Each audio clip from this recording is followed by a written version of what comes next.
el futuro de la ciudad. Esta ponencia es de la Cátedra de Historia Regional de Manizales, Bernardo Arias Trujillo, Cultura y Territorio, ponencia que presenté en el año 2015. Prefacio. A continuación, un ejercicio prospectivo con la intención de presentar ideas ya elaboradas sobre la ciudad y la región, traídas a este escenario para cerrar el importante ciclo de diálogos de cultura y territorio sobre Manizales, evento cuyo nombre evoca al escritor caldense y recio panfletario con convicción de justicia social Bernardo Arias Trujillo, nacido en Manzanares en el año de 1903 y muerto en Manizales en el año de 1939. Se acometerá la tarea sin apuestas de calendario, ni pronóstico sobre el mejor escenario a construir por dos razones. Primero, porque siendo el territorio una construcción social e histórica, la ciudad tendrá que ser el resultado de las complejas relaciones entre el sistema natural, la estructura ecológica, con su fragmento de bioma andino, y el sistema social, las organizaciones, las comunidades y su cultura. Y segundo, porque cualquier propuesta sobre la Manizales ideal solo le pertenece al futuro, por ser consecuencia de las complejas relaciones asociadas a las dinámicas multifactoriales de los complejos sistemas mencionados, el sistema natural y el sistema social. Pensando más en apuestas de ciudad que en la Manizales soñada, surgidas aquellas del examen de los actuales conflictos y tendencias socioambientales y económicas que la afectan y sobre todo examinados dichos elementos desde los procesos históricos del territorio, mediante un proceso prospectivo simple se abordará una visión con optimismo y esperanza ajustada a determinantes del desarrollo social, ambiental y económico que pueden influir en su devenir. Bueno, aquí vemos una imagen del Nevado del Ruiz desde el occidente de Manizales. El contexto territorial. La ecorregión cafetera es un territorio mediterráneo, biodiverso, pluricultural y mestizo localizado en el trópico andino del centro-occidente de Colombia. Conocemos los íconos culturales del Tolima Grande, de la región cundiboyacense, de las montañas santanderianas, de la costa atlántica, de las montañas de Antioquia, de la costa del Pacífico, de los llanos orientales, pero no tenemos desarrollados los propios de la identidad de la ecorregión cafetera, un territorio a resignificar y redescubrir. Veamos mediante una analogía aristotélica propuesta por el Museo Interactivo Zamoga el carácter de la ecorregión cafetera. El mundo de la tierra, Pachamama, en el occidente, que como tierra de resguardos y negritudes, de marimbas y currulaos, además de ser una subregión panelera, ha sido emblema de nuestra historia minera. En el oro de Marmato y Río Sucio existe más novela y poesía que en el café. El mundo del agua, Bachué, en el Magdalena Centro, tierra de ranchos, de hamacas, de chinchorros y de bundes, con subiendas de bagres, micuros y bocachicos. Es el territorio de la charca de Guarnosito, los vapores por el río y la expedición botánica. El mundo del aire, Yuruparí, en la región cafetera, la que empieza en Neira y llega hasta el norte del Valle del Cauca y que avanza por Manzanares. Es el territorio de las chivas, el bareque, los cables aéreos, los ferrocarriles cafeteros, el bambuco y la música de carrilera. El mundo del fuego, Chiminigagua, sobre la alta cordillera con sus volcanes andinos, donde aparece el corredor San Félix Murillo con sus paisajes nivales, páramos y fértiles tierras que tiene sus propios íconos en el cóndor, el pasillo, la ruana de Marulanda, la palma de cera y el sombrero aguadeño. Bueno, aquí hay 4 afiches que representan las 4 regiones territoriales, aire, tierra, fuego y agua del territorio. Es elaborado para el Museo Zamoga por Carolina Calderón Franco. El carácter del cafetero. Los habitantes de la tierra del café poseemos una cultura donde inciden determinantes de la caucanidad y de la antioqueñidad relacionadas con los modos de producción de la minería en Colombia, 1550-1810, y de la actividad agraria del siglo XIX, en especial dentro del periodo de la colonización antioqueña, modos que contrastan en casos sobre ambos escenarios. Primero, porque la minería aurífera de tiempos coloniales, los modos de producción fueron diferentes. Mientras en la provincia del Cauca se soportaba en la esclavitud, en la de Antioquia lo hacía en el trabajo del minero independiente. Segundo, porque posteriormente, ya en el siglo XIX, mientras el modelo agrario caucano era de tipo feudal, basado en el latifundio y en un régimen de servidumbre, en el territorio de la colonización antioqueña, el modo que surge del minifundio, propiedad del colono, se soporta en una economía capitalista, la que alcanza su mayor esplendor posteriormente gracias a la creación de la Federación Nacional de Cafeteros y a las exportaciones cafeteras. La imagen Manizales en los años 20, mural del maestro Luis Guillermo Vallejo. El hábitat.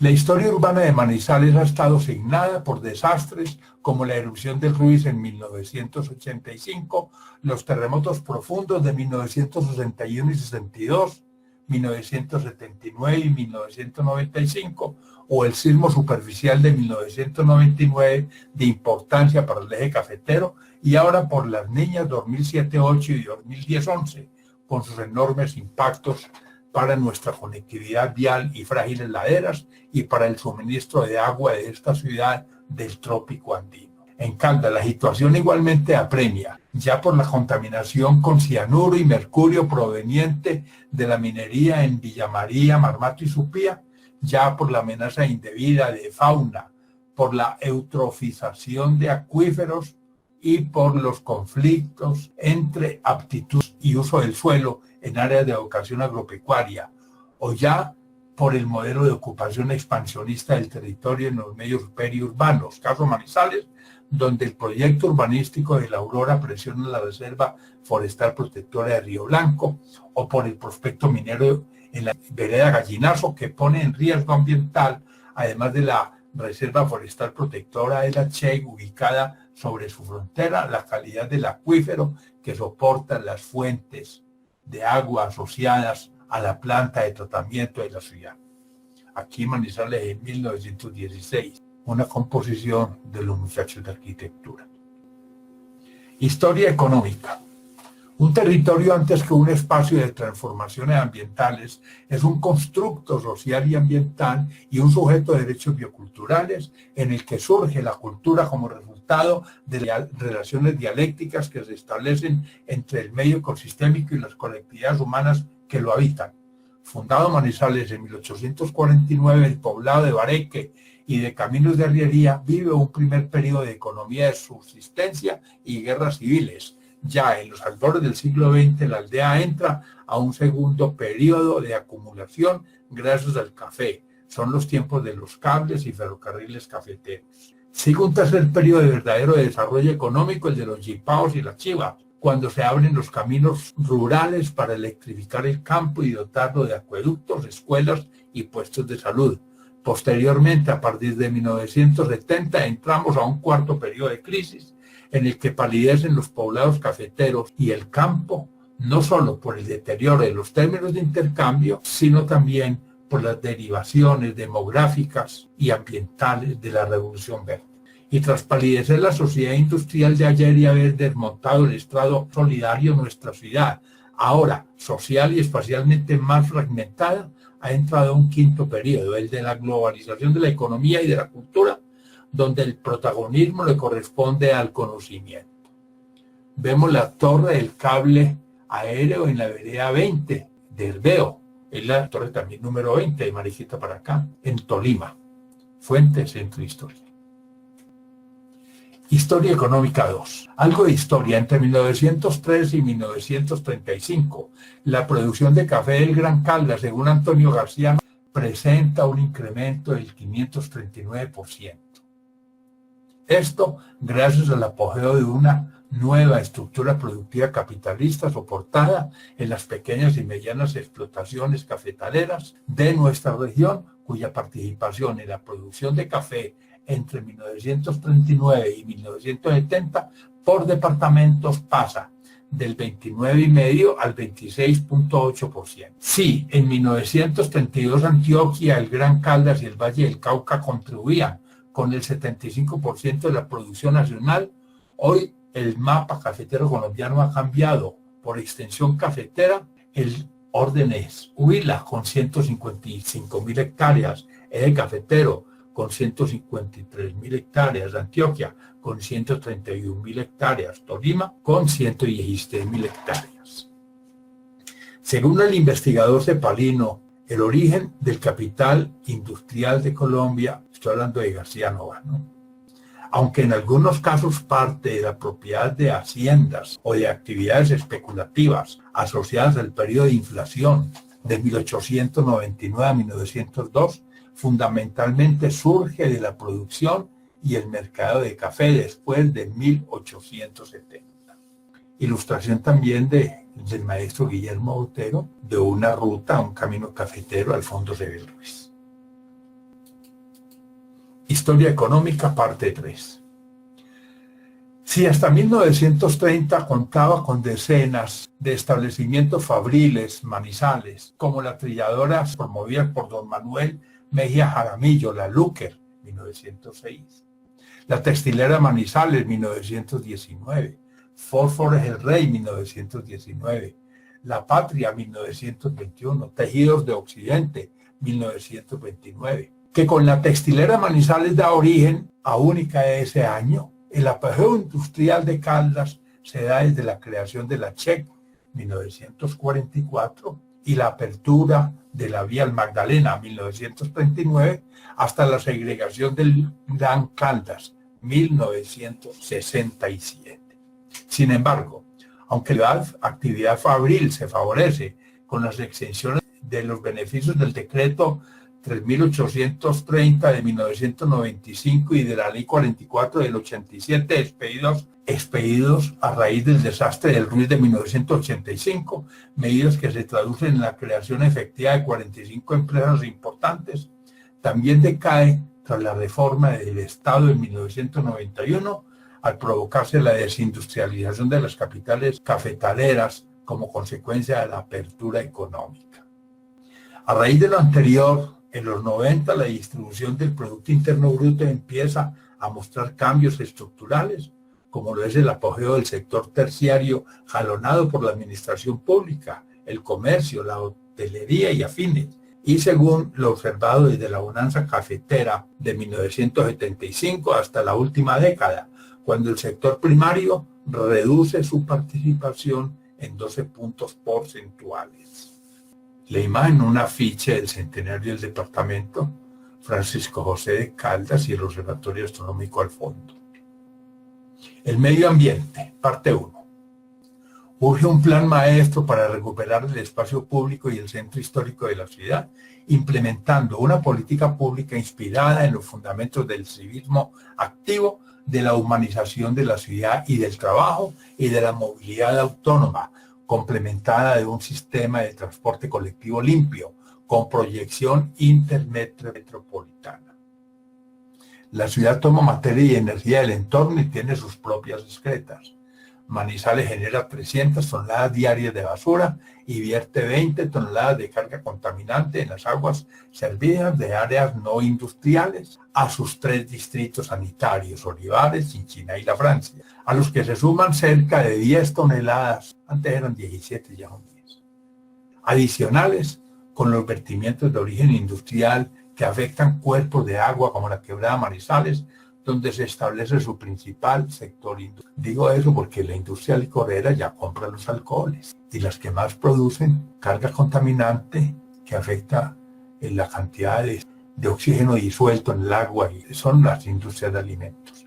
En 2002, la ecorregión cafetera presentaba unas coberturas anómalas de un potencial del suelo del 4% para potreros, la cobertura llegaba al 49% y hubo un potencial del suelo para usos forestales del 54%, Los bosques apenas llegaban al 19% y un potencial para usos agrícolas y agroforestales del 21 y 20%. En su orden, la cobertura agrícola subía al 30%. Según Corpo Caldas, el departamento de Caldas, con una extensión de 744.000 hectáreas, contaba en 2010 con cerca de 163.000 en bosques y 265.000 en cultivos y 300.000 hectáreas de pastos y rastrojos, tres cuantías que cubren el 98% de su escarpado, verde y deforestado territorio. La imagen, Manizales republicana de los años 40, donde está el Palacio de Justicia. Antes existía el edificio Café, que se ve al fondo, el Palacio Nacional. El medio ambiente, parte 2. En cuanto al agua, en el sistema subterráneo sobresalen las zonas de recarga de las áreas cordilleranas de páramo y sectores vecinos provistos de gran cobertura viscosa, o las regiones del oriente caldense, donde la copiosa precipitación explica un recurso hídrico excedentario susceptible a aprovechamientos hidroenergéticos responsables y socialmente más incluyentes.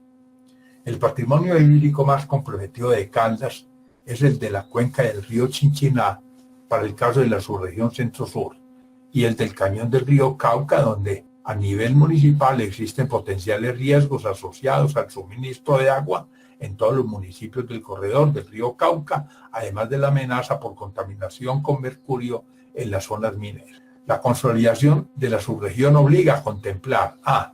El ordenamiento de la cuenca del río Chinchiná, b. La atención a la ruralidad, donde Manizales cuenta con cerca de 28.000 habitantes, cuyo índice de pobreza, 46%, e indigencia, 11%, resultan relativamente superiores a los urbanos. C.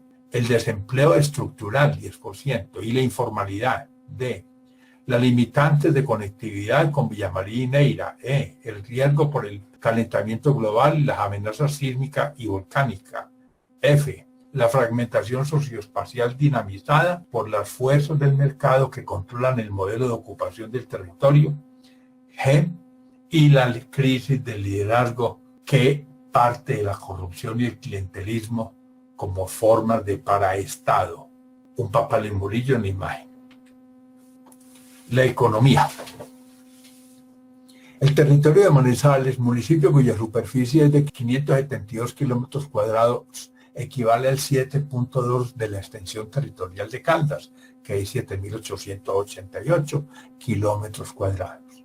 Mientras la participación del Producto Interno Bruto en el eje cafetero, que en 1970 era el 7.1% del PIB, ha caído al 4,1% del PIB nacional. La de Caldas al año 2013 solo llega al 1,4% del PIB. Y aunque no se refleja en la distribución del ingreso y menos en el índice de necesidades básicas insatisfechas a nivel municipal, aunque sobresale Marmato y Norcasia por su elevado Producto Interno Bruto per cápita, desafortunadamente, también lo hacen por tener un índice de necesidades básicas insatisfechas superiores al 30%, situación que los convierte en enclaves económicos. Además de haber perdido participación en el Producto Interno Bruto Nacional, también nuestra economía, que se ha tercerizado, se viene rezagando de conformidad con los datos suministrados por la Cámara de Comercio de Manizales, con una estructura del 55% para el sector terciario,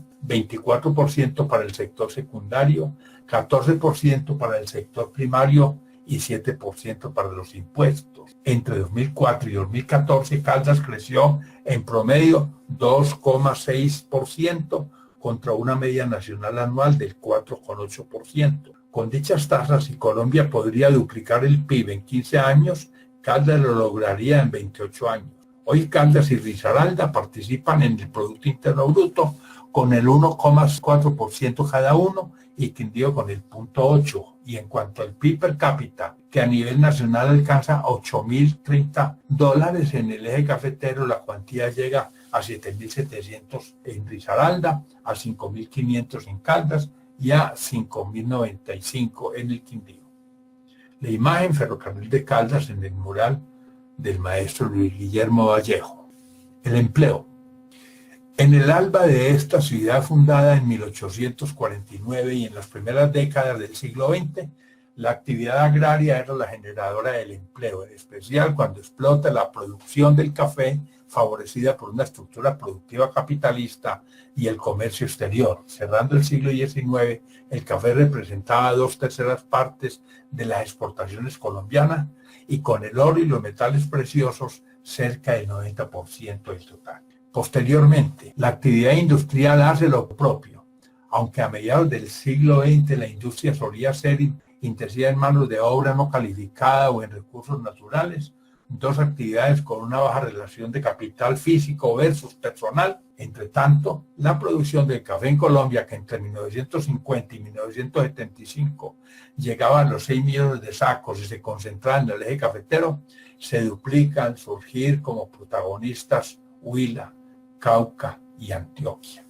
Luego, en los años 70, el sector terciario repunta, sobre todo cerrando el siglo XX, cuando las reformas del Estado dan vía libre a la apertura económica y provocan la desindustrialización de estas capitales cafeteras. Actualmente, el desempleo, que ha sido el lastre para Pereira y Armenia, cuyas tasas cerrando el año fueron del 13,6 y 14,6%, en Manizales, donde se mantienen un dígito, llegó a 9,6%.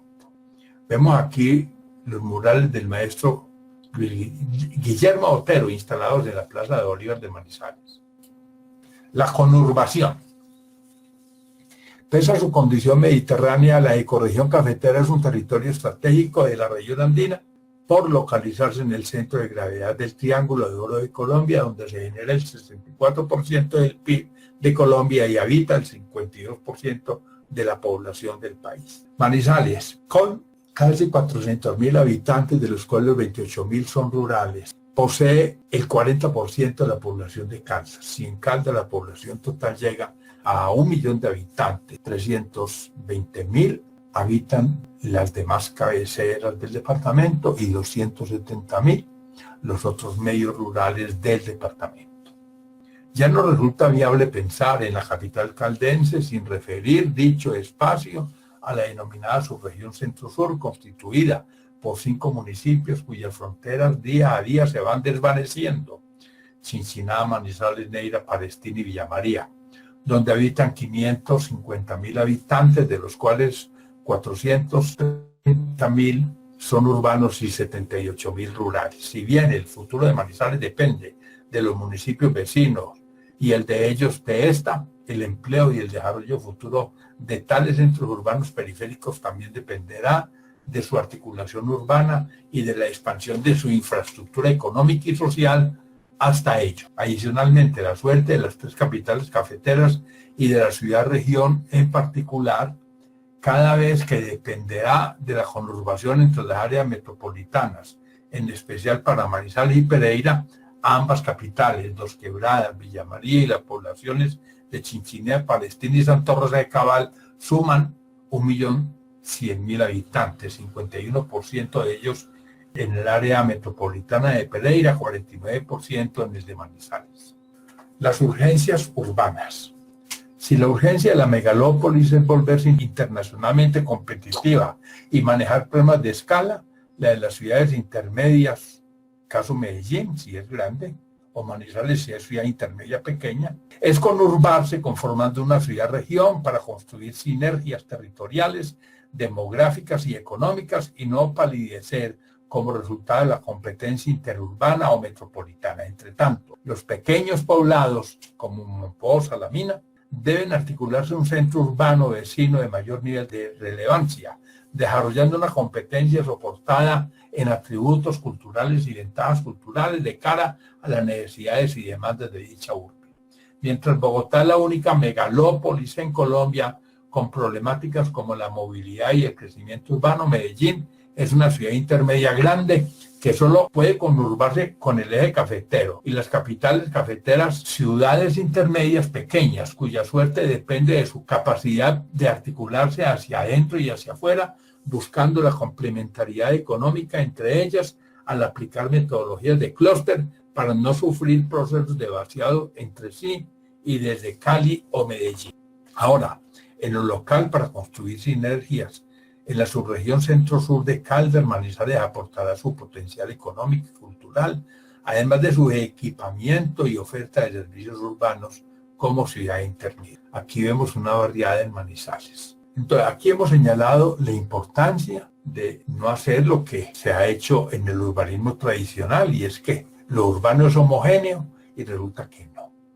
Bogotá tiene problemas muy distintos a Manizales o Medellín, que son ciudades intermedias, y muy distintos los problemas de Bogotá a los de Girardot.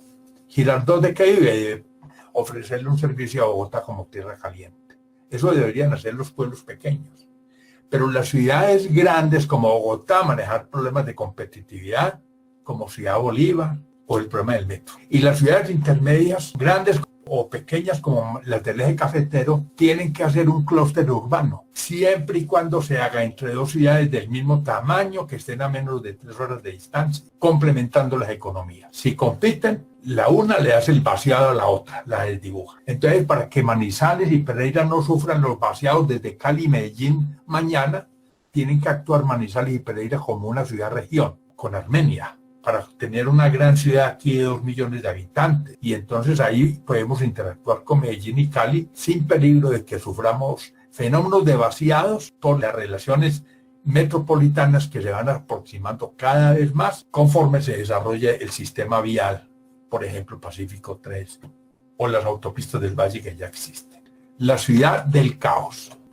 Evoluciona Manizales a partir de la retícula urbana construida entre la fundación y la década de 1920, lugar donde se alberga su centro histórico que se ha venido depreciando, más por la irrupción del automóvil que por la informalidad. Pero el potencial de este atractor urbano es enorme, al estar bien dotado de servicios públicos, si se decide admitir procesos de densificación incluyentes dotados de propuestas verdes para cualificar el hábitat y prevenir la fragmentación, la expansión y la expulsión urbana. Entre las décadas del 30 y 50, continúa desarrollándose la trama urbana hacia el sector oriental de la ciudad, ofreciendo hoy un escenario con vocación para los servicios que reclama, además de usos mixtos del suelo, cambios estructurales en materia de transporte público y movilidad, y que amerita densificación en los entornos de las avenidas Santander y Aquilino Villegas. Y en la década del 60, conforme se expande la ciudad sobre la periferia, cuando surgen sectores populares como Aranjuez, La Sultana, La Enea y Bosques del Norte, adquieren una estructura satelital con nuevos asentamientos que deberían consolidarse como núcleos urbanos autosuficientes para recomponer el tejido social y prevenir los guetos urbanos, descentralizando la inversión en infraestructura social y productiva. Al decidir sobre el modelo de ocupación del territorio surgen contradicciones entre dos sistemas altamente complejos, el social y el natural, cuyas relaciones dialécticas son de simbiosis y parasitismo, conforme los procesos especulativos e intereses cortoplacistas y utilitaristas afectan al suelo como principal activo ambiental. La conformación de este hábitat menos verde y más excluyente incrementa la entropía social. Entonces, estamos viendo la ciudad de al lado, estamos diciendo que el primer periodo fundacional es la retícula del centro, calles ortogonales. Después viene un periodo de los años 30 en adelante, donde se arma una curva de nivel delimitada por la avenida Santander que va para el cable aéreo, y aparecen barrios con geometría que no es ortogonal, no es una retícula. Se acomoda la ciudad a las curvas de nivel, por supuesto. Y después, en los años 70, esa cometa, que la cuadrícula con la cola, empieza a presentar unos barrios satelitales en la periferia, desarticulados de la ciudad.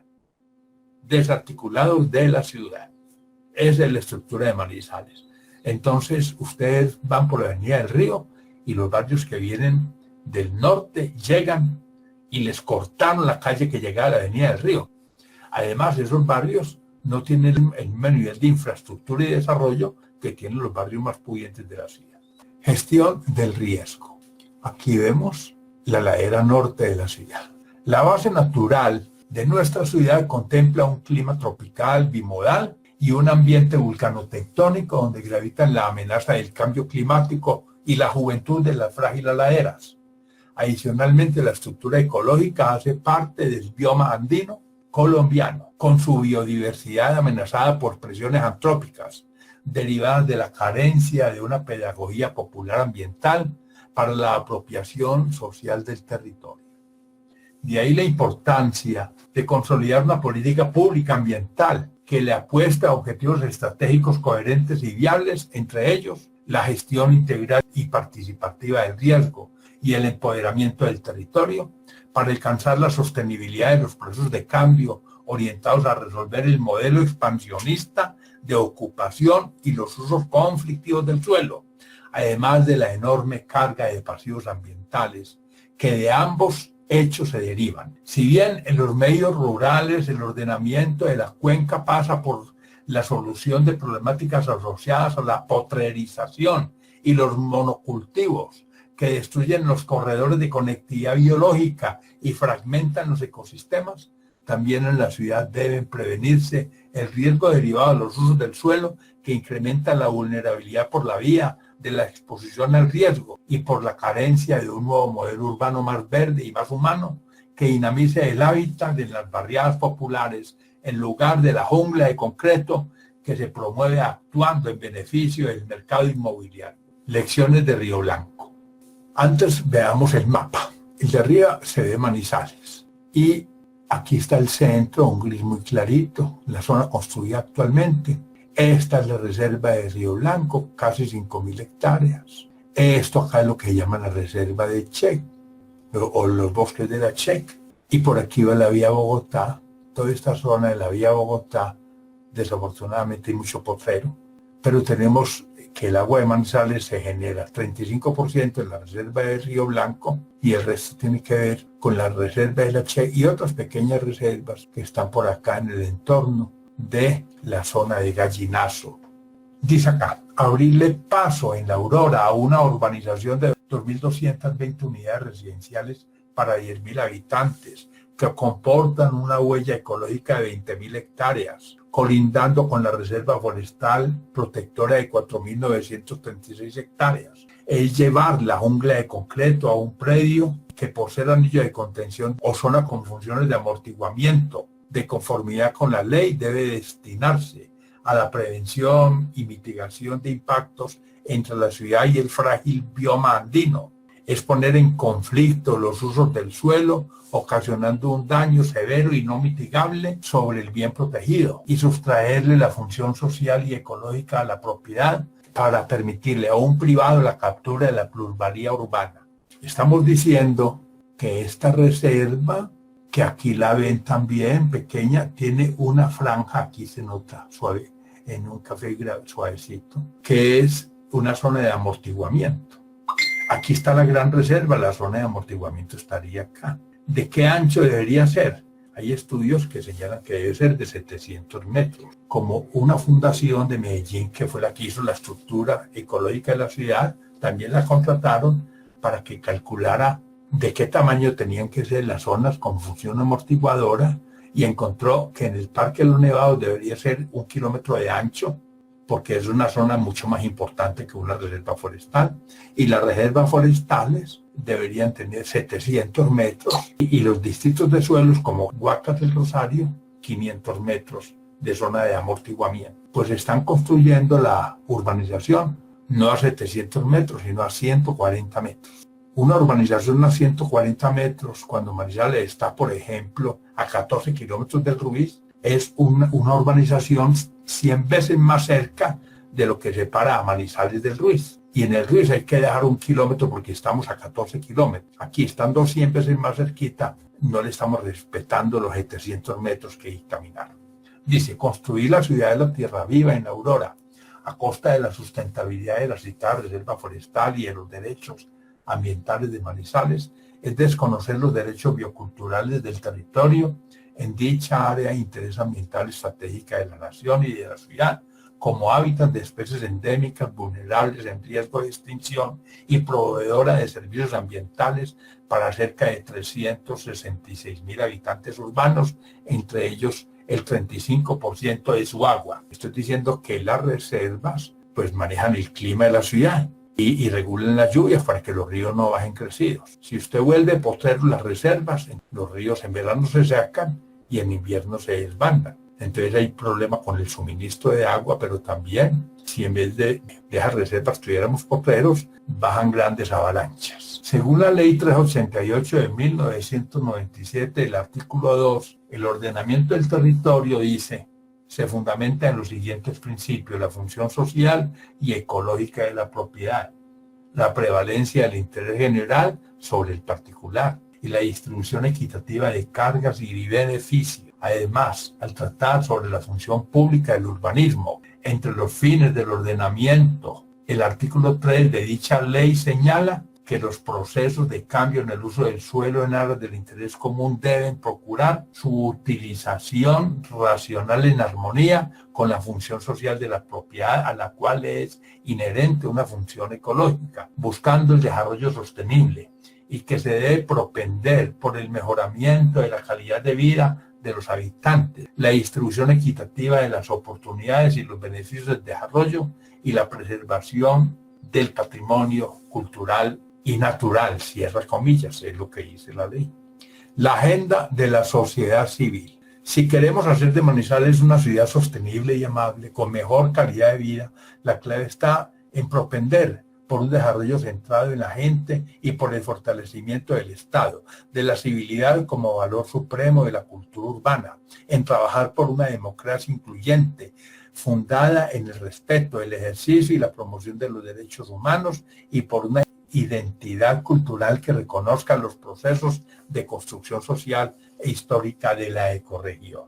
Igualmente, habrá que emprender reformas estructurales en la educación, además de planes y programas de ciencia y tecnología para tener un medio ambiente más verde, más seguro y más sano, y para lograr una economía más robusta, más equitativa y más diversificada, que esté soportada en el conocimiento y en las ventajas culturales y naturales del territorio. Así, el camino para construir la paz que exige el ejercicio de un pensamiento crítico nutrido desde la academia y la intelectualidad para resolver la inequidad, democratizar la democracia y dignificar la sociedad, comporta una pedagogía popular para erradicar la discriminación social y construir una ética biocéntrica que modere los excesos antropocéntricos, que le apueste a un proyecto de nación soberana y de construcción de la identidad, y que recupere la institucionalidad en el marco de un Estado social de derecho.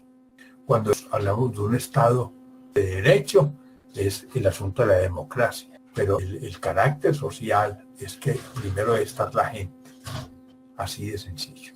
A continuación, las propuestas para una agenda con la cual, si incluimos, por ejemplo, el desarrollo minero del departamento, el Producto Interno Bruto o PIB de Caldas se puede duplicar. Si consideramos el impacto de la intermodalidad, es decir, necesitamos que el sistema intermodal de transporte pase por Caldas para aprovechar el potencial minero.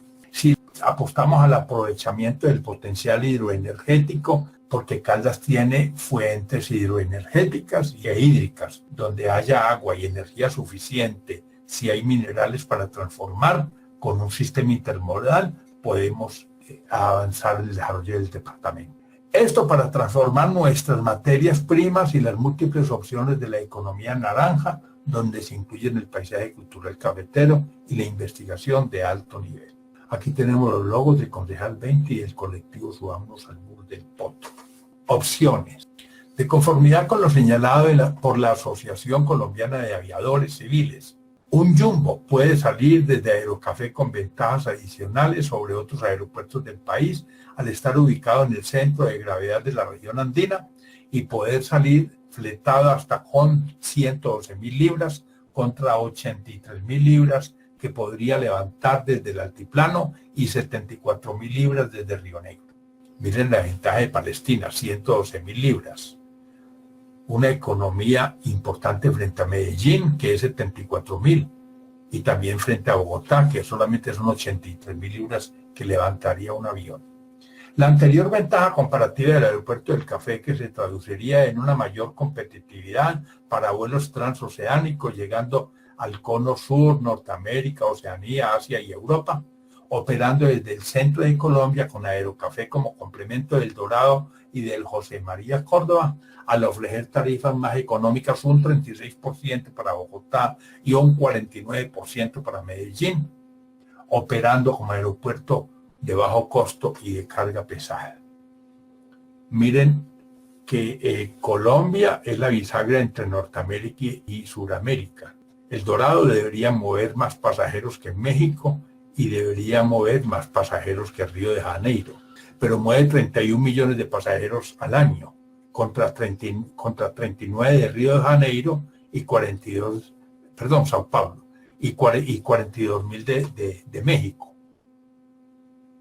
¿Por qué no mueve el Dorado más? Porque tiene altitud y los aviones no pueden salir full carga, full pasajeros y full combustibles. Si el avión está en el Dorado y va para Bogotá, la torre de control le dice: capitán, usted no puede salir sino con 83.000 libras.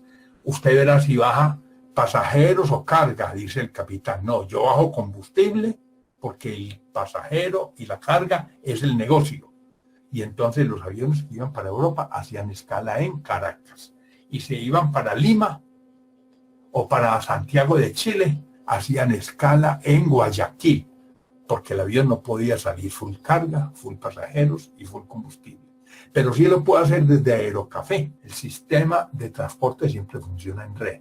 Estoy diciendo, Aerocafé está en el centro del triángulo económico y no está en un borde como Barranquilla, no está en un borde como Cali, está en el centro del triángulo económico y entonces puede aprovechar los 14 millones que mueve Panamá, puede aprovechar los 10 millones que mueve Caracas y puede aprovechar los 9 millones de pasajeros anuales que mueve Quito, por estar en el centro de gravedad de todos esos países. Esa es la ventaja de tener un aeropuerto geoestratégicamente ubicado. Otro ejemplo, Turquía.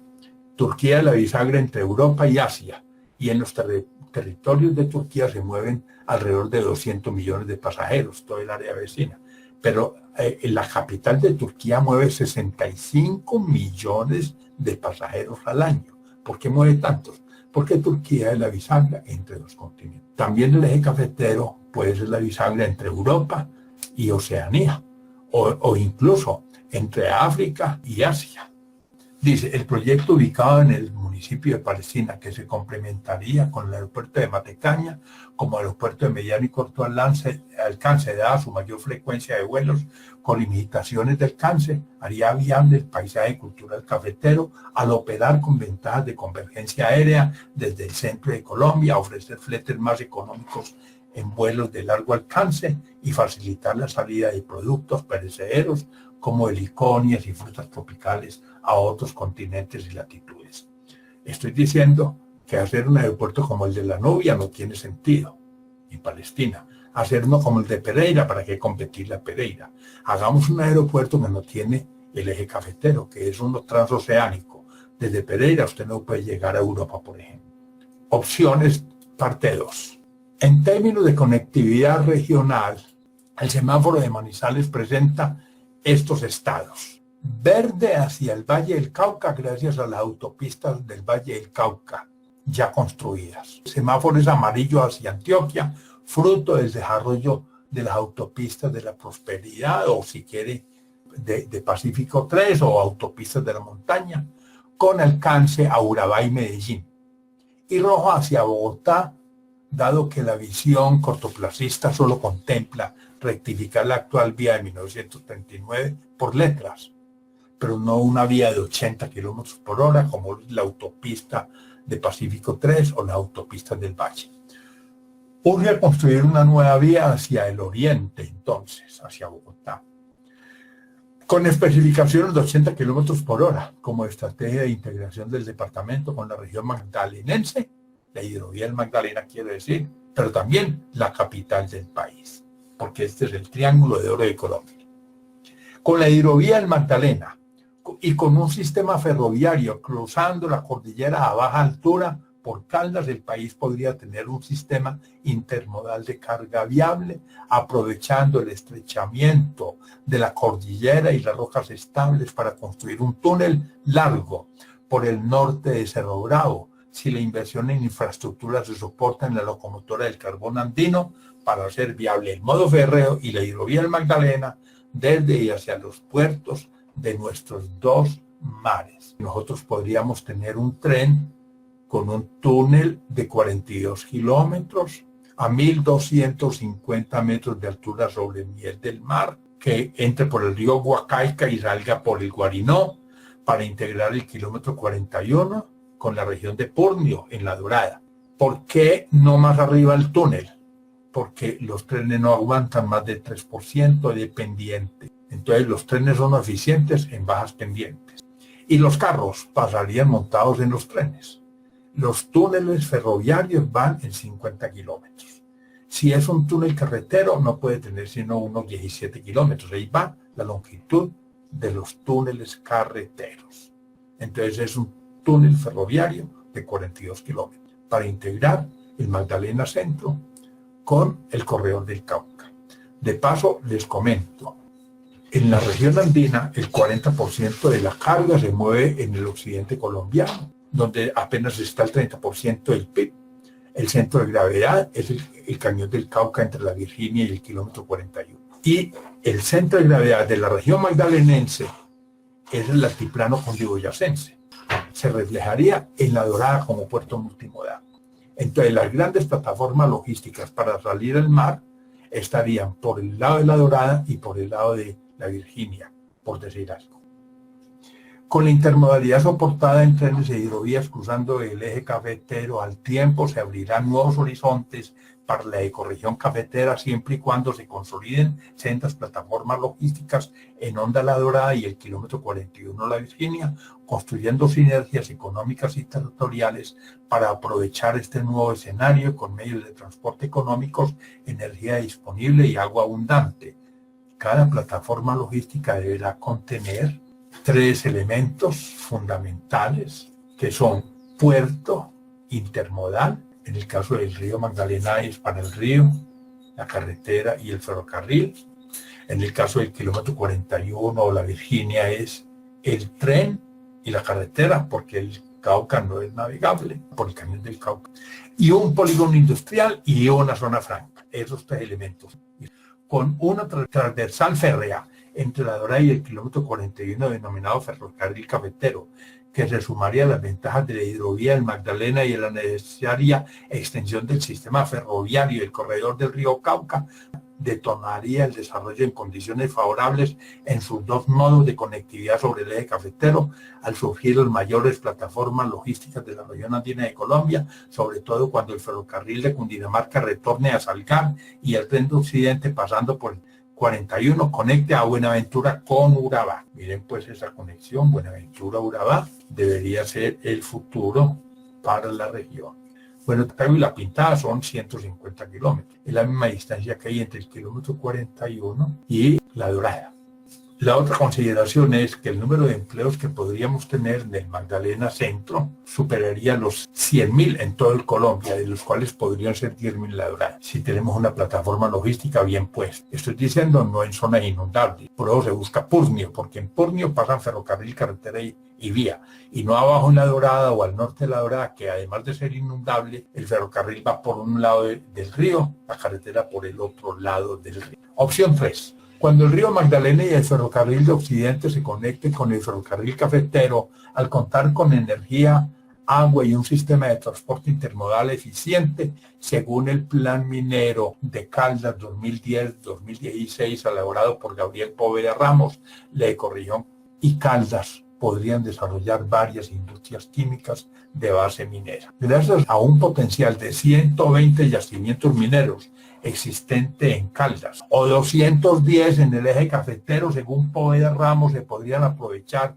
entre otros minerales, las aguas y fraguas del oro de las explotaciones de Marmato y del oriente de Caldas, las calizas que afloran en Neira y en Victoria, las arenas silíceas de Pueblo Rico y Cerro Bravo y el manganeso de Apia y Viterbo, para exportar commodities estratégicos desde los nodos logísticos del Magdalena Centro y del eje cafetero. En el libro mío de geología están identificados 210 yacimientos mineros en el eje cafetero. Aún más, según Poveda Ramos, las calizas que afloran en Neira van desde Villa María hasta Sonsón, pero también van desde el norte del Tolima hasta San Miguel, en Antioquia. Dice, de dichas industrias, según Gabriel Poveda Ramos, estos serían los productos a obtener. De los desechos auríferos, las aguas y los fraguas, que es lo que se bota. Podríamos obtener sulfuros de variadas clases, ácido sulfúrico puro, zinc metálico, ya tengo otros planes. De las calcáreas, fertilizantes, acetileno, cianamina y cloruro y cemento. Tengo 1, 2, 3, 4 y 5. Y 3 van 8. De las citadas arenas, silicato de sodio, silicegel y carburo de silicio. Otras 3 plantas. Y del manganeso, dióxido de manganeso electrolítico, que sería el proyecto minero de aleaciones más importante de todo el eje cafetero.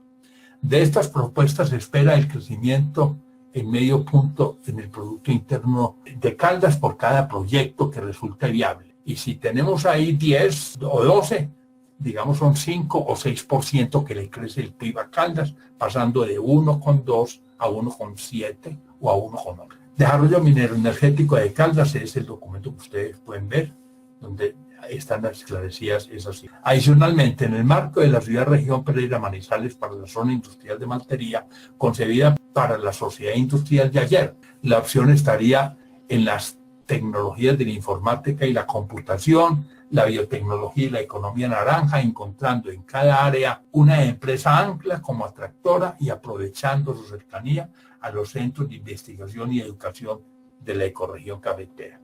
Por ejemplo, a Medellín llegó Hewlett Packard. Ellos le dicen a los antioqueños, yo voy a Medellín si tienen 5.000 científicos o técnicos en el área de la informática, y los encontraron.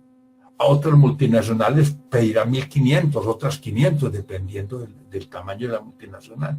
Y cuando llega una gran empresa a una ciudad, empiezan a venir inversionistas de todo el mundo a establecerse ahí. Si eso se fue por algo, se fue para allá. Entonces, eso es lo que llamamos una empresa ancla.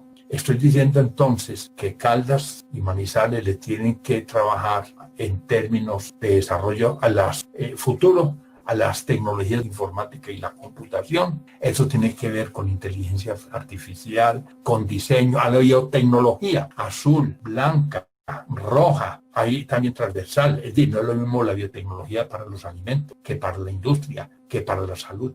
A la economía naranja, por ejemplo, el paisaje cultural cafetero. Sobre eso les digo que mientras el cultivo del café es el 0,8% del Producto Interno Bruto de Caldas, 0,8% de Colombia, perdón.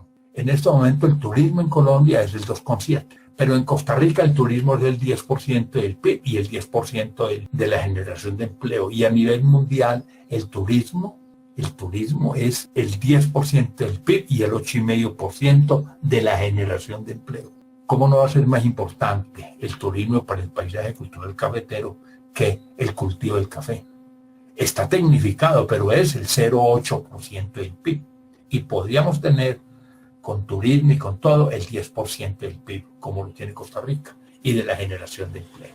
Opción 4. Si miramos la historia del desarrollo y los principales cambios sucedidos después del Neolítico, han sido las denominadas revoluciones industriales, de las cuales transcurrieron 2. La de la era del vapor y la electricidad. Estoy hablando por ahí en la época en que se fundó Manizales, el vapor, y antecitos de eso. Y la electricidad, esa termina con la Guerra Mundial, ahí termina esa revolución tecnológica. Hoy estamos en la tercera revolución industrial, la de la informática y las telecomunicaciones, y empieza a partir del año 48 con el transistor, y en las próximas décadas entraremos a una cuarta, la de la inteligencia artificial, en la que cambiará radicalmente la estructura del empleo con grandes consecuencias sociales, económicas y ambientales. Estoy diciendo entonces que si con la revolución del vapor y la hidráulica Inglaterra duplicó el PIB en menos de 10 años. Si con la electricidad Alemania y Estados Unidos multiplicaron el PIB por 4 en menos de 10 años. Si con la informática China multiplicó por 8 el Producto Interno Bruto en menos de una década.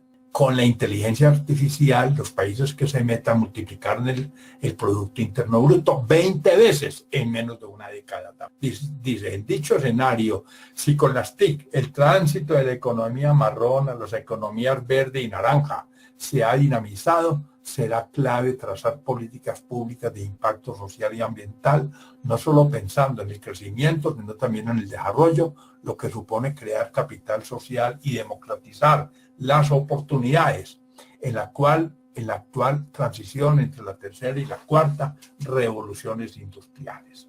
De lo anterior, si deseamos hacer viable un desarrollo sustentable, la clave estaría en una apuesta por la ciencia, la tecnología y la cultura y por la innovación como estrategia para acceder a lograr el tránsito de una economía marrón, que es la de la era industrial, a la economía naranja, que es de la era del conocimiento.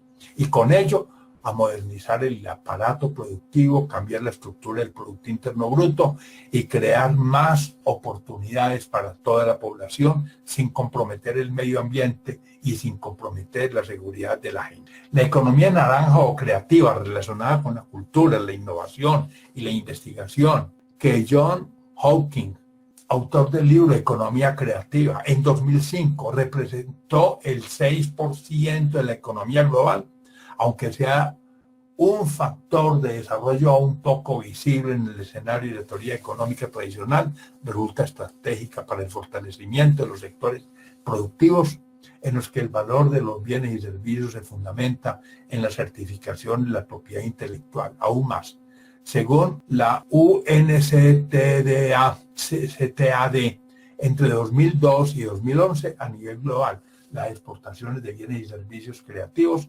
crecieron 134%.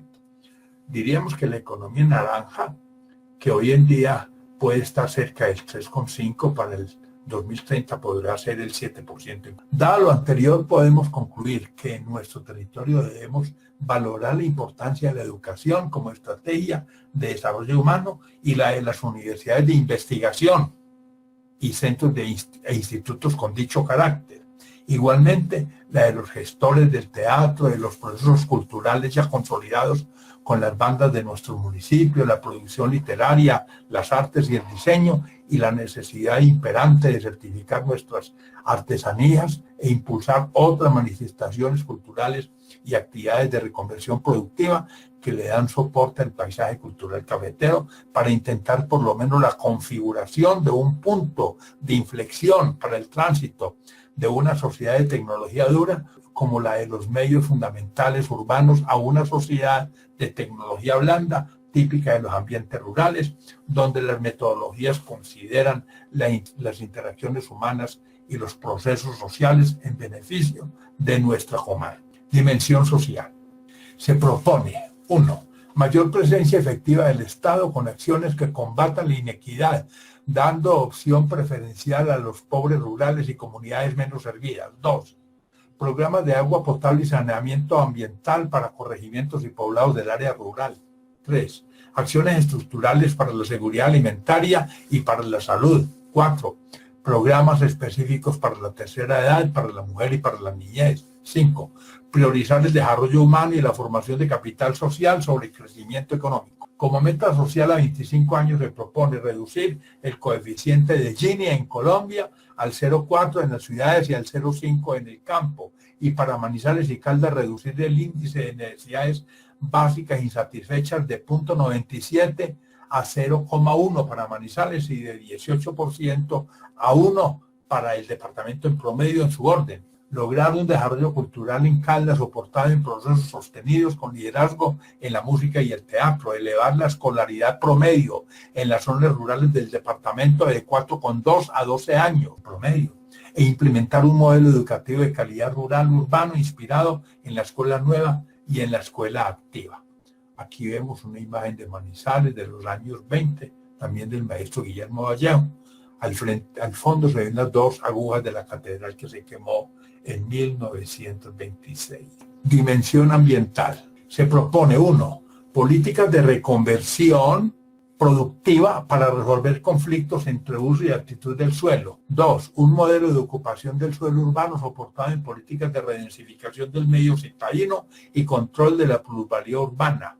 3. Programas de vías lentas para dinamizar la economía rural con programas turísticos en el marco del bioturismo. 4. Descentralizar la inversión en infraestructura social y productiva. 5. Estrategias de adaptación al calentamiento global soportadas en planes de manejo ambiental de carácter participativo para las microcuencas. 6.